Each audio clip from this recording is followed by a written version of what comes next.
Hello, ladies and gentlemen. This is your host, Grant Miller, here to talk to you about my first phone that I had ever gotten in my life. In the background, you're going to see some Call of Duty Black Ops 2 gameplay. The first one is some search and destroy on the map Mirage, and the second gameplay is the new zombie game mode that just came out called Turn, and these gameplays are pretty decent. But I'm sorry about the sound on the first video. I don't have the proper equipment, and I had to use my phone, so I couldn't record sound.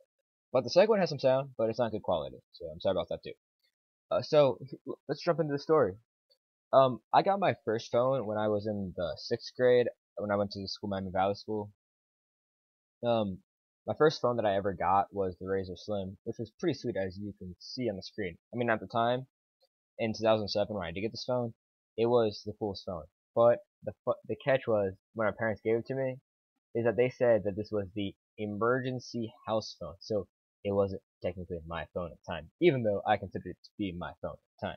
So the day I got it, I'm like, yay, so happy. I charge it. I'm like, oh, I want to text people, but I had no numbers, so I couldn't.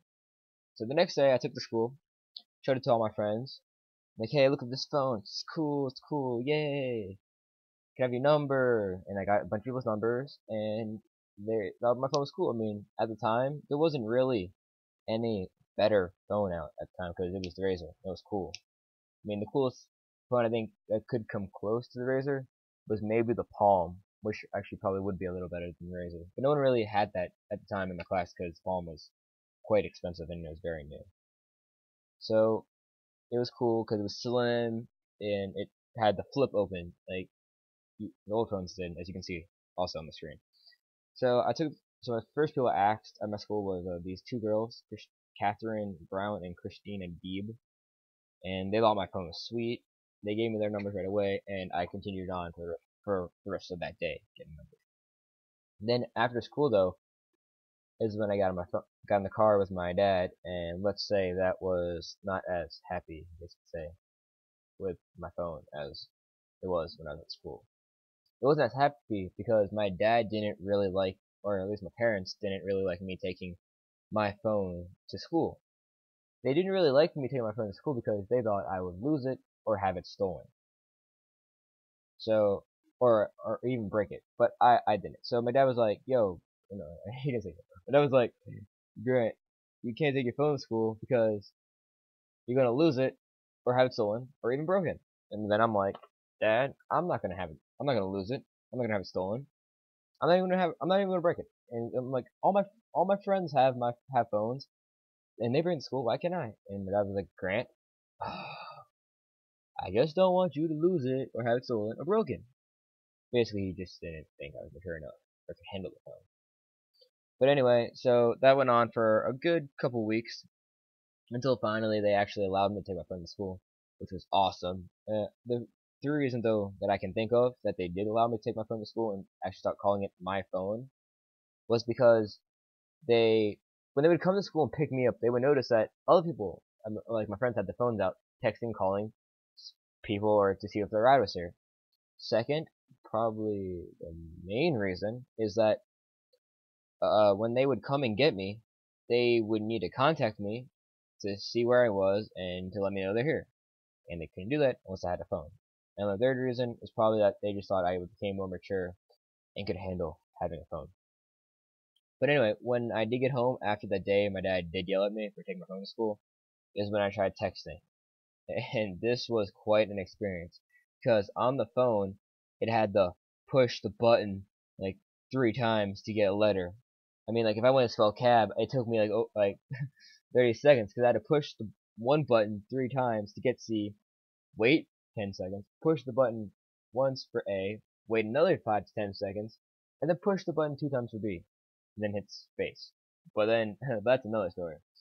Actually, no, the other story is that I could not find the space button when I first started texting. Like, I legit could not find it. Like, I would be sending words to people, and I just would be like one giant word. Like, it'd be like a sentence. It'd be like, Dad, can you get me milk? Or Dad, can you give me chips? But it'd be like one word, be like, I don't know.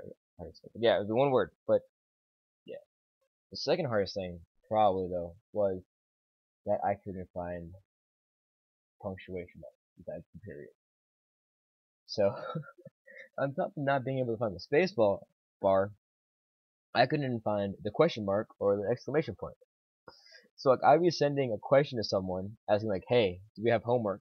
or whatever, and they wouldn't really understand it because it's one giant word and there's no question mark. And then I probably follow with another sentence, so they'd be thinking it's one giant word sentence that's not supposed to be a question, and they wouldn't give me their answer. So that kind of sucked. So as you could probably tell from what I've been describing, is that my digital literacy in the phone was lacking. To say the least. Yeah, yeah, pretty bad. Anyway, so over time, though, my digital literacy did improve. Um, I learned how to, like, I actually learned how to do some quick shorthand, which at the time was the coolest thing. Like, how to shorten "be right back" for as BRB, and how to shorten laugh out loud for L with LOL, which is sweet. And by just doing that alone, it would save me like a good minute or two per response, but still my responses are still slow as all can be. But so over time though, I did improve speed just because I learned how to shorten everything, or at least waste less time in between stuff. So I can basically I can just type faster and make my delays in between waiting shorter by just getting really antsy and knowing when to push the button. So that happens. So I can text faster. But anyway, yeah. So after I got my phone, my first phone with the Razor, I had to wait 2 years to get my second phone, which is the Blitz, as you can see on the phone, on the screen.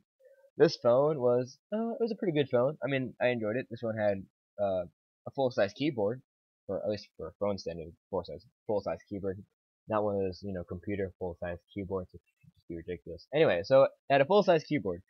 Sorry for going off on a little tangent.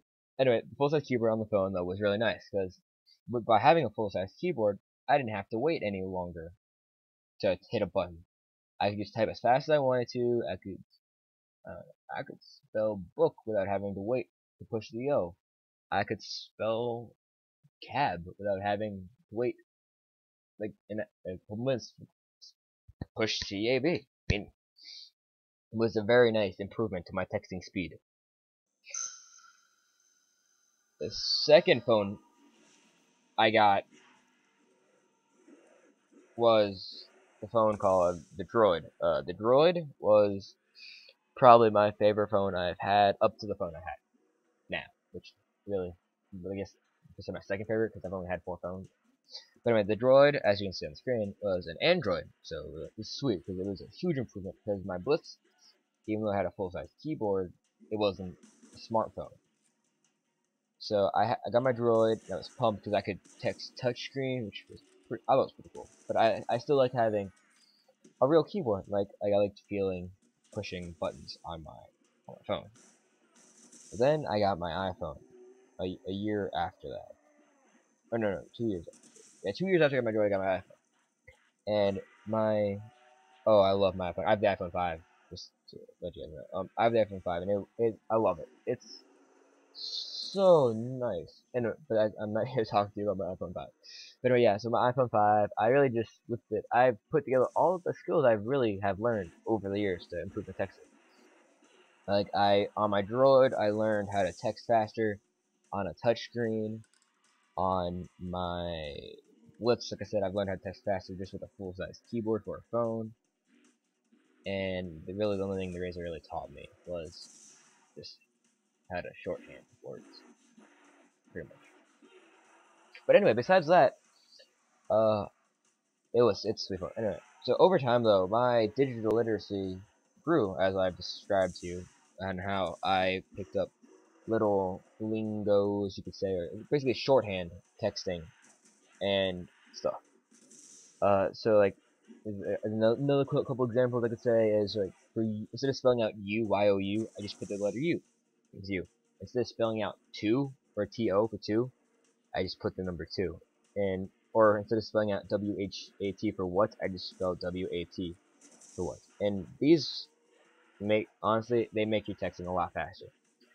So that happened, and then and then also with the getting a full size keyboard, that helped me with my digital literacy because not just in learning where buttons were on the phone so I could text faster or even text without looking at the phone, it actually helped me memorize a computer keyboard because the buttons on a full size keyboard on the phones are actually the same size as, or not same size, in the same layout as the keyboard. So like it even helped me text and type faster on my computer, which was nice. But overall though, I do think texting has hurt me dramatically at least, because when I do, like I said, my text, I use shorthand, and shorthand is great for texting.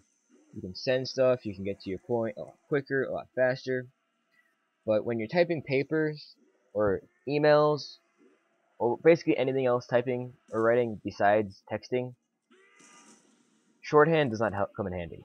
It actually really hurts you. And like also, besides that, shorthand, my grammar when I text is just horrible. Like, I just don't really use anything besides a punctuation mark at the end of a sentence, and occasionally a comma, which is probably wrong anyway, in the wrong spot. But so, yeah, I think my texting has kind of hurt my actually not kind of it definitely has hurt my my just normal literacy overall. I mean, I don't know how else to say it. It just has really hurt it.